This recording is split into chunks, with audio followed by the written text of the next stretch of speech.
Bonjour à tous, j'espère que vous êtes tous très très bien. On se retrouve pour une toute nouvelle vidéo où on va débriefer tout simplement ce Suisse-Cameroun. Un Suisse-Cameroun quand même assez intéressant, même si bon, le match n'a pas forcément été à la hauteur des attentes, je pense. Mais voilà, écoutez,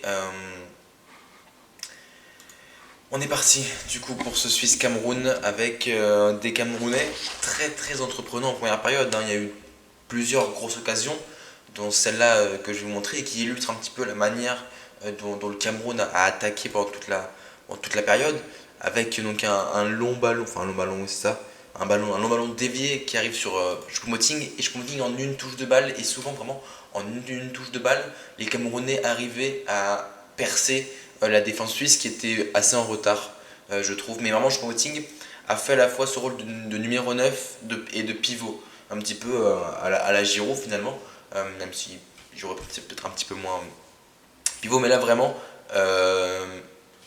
voilà. Et en une touche de balle, Choupo-Moting va lancer, je crois que c'est Mbemo, si je dis pas de bêtises, c'est Mbemo, et Mbemo qui va centrer en première intention pour Kaltoko Ekambi, qui finalement va se faire tacler par Widmer.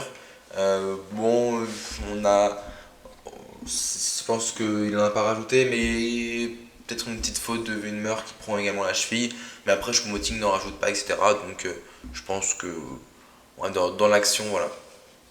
Donc voilà, enfin vraiment, la première mi-temps du Cameroun, c'était ça. Il y a eu plusieurs grosses occasions, mais à chaque fois, ça arrivait d'un côté, déboulé allez, en une, deux passes, en une, deux touches de balle.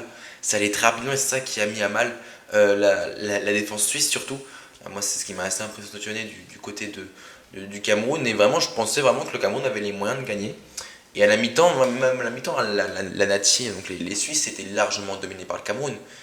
Ça, il n'y a aucun débat là-dessus.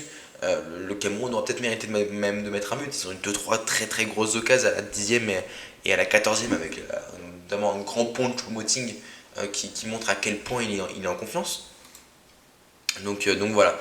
Et puis, cueilli à froid quand même les Suisses à leur rentrée oui, à la rentrée des vestiaires, à la sortie pardon, des vestiaires, puisque 48e minute, donc 3 minutes après la reprise de seconde période, c'est Rodriguez, je crois, qui met un ballon dans l'axe à Chaka.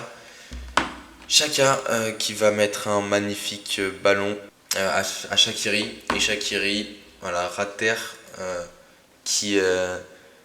Là, j'avoue que là, je comprends pas forcément le positionnement du défenseur. Je crois que c'est Nkoulou qui est là. Qui ne couvre pas en fait Mbolo, tout simplement. Il est dans son dos après. Il est au premier poteau au cas où, c'est sûr. Mais derrière, les milieux ne suivent pas. Et c'est vraiment, regardez, même si on regarde sur l'autre plan, c'est une des rares fois où le milieu camerounais est en retard.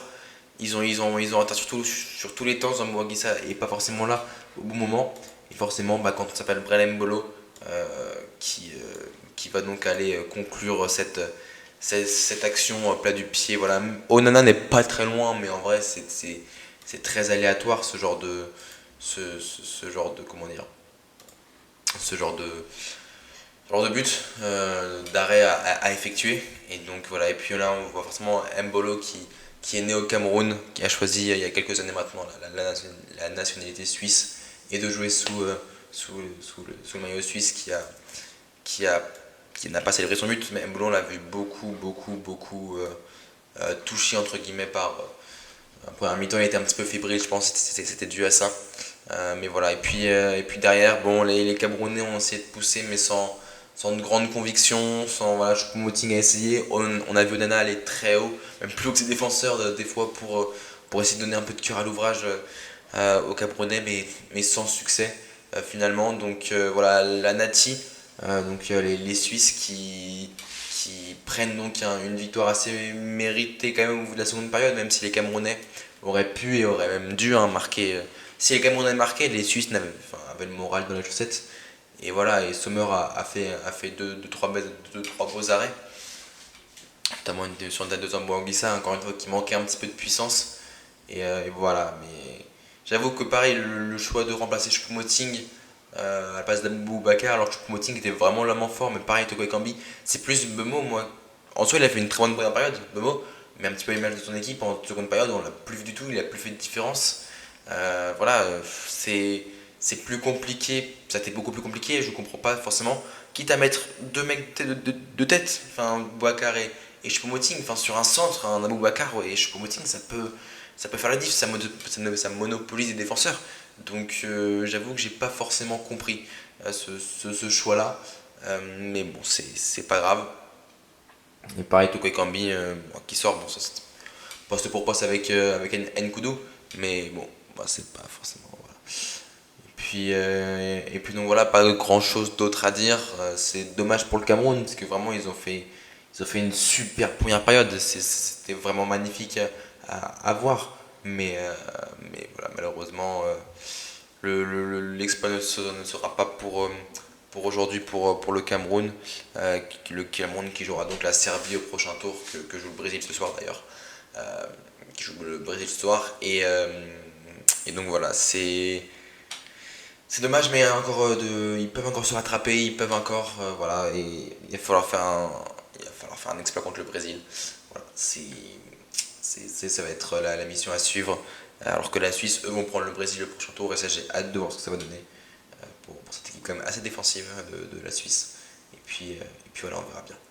Voilà, c'était tout pour cette vidéo, j'espère qu'elle vous aura plu pour pour ce premier débrief de la journée. Il n'y aura pas de débrief Corée du Sud d'Uruguay, malheureusement j'ai cours donc je ne pourrai pas le regarder. Mais pour les deux autres matchs de la journée, c'est... je me souviens plus, je sais qu'il y a Brésil-Serbie et Portugal-Ghana. Voilà. Il y aura des débriefs, ne vous inquiétez pas. En tout cas, voilà, c'était tout pour moi. C'était Marc, prenez soin de vous et de vos proches. Ciao.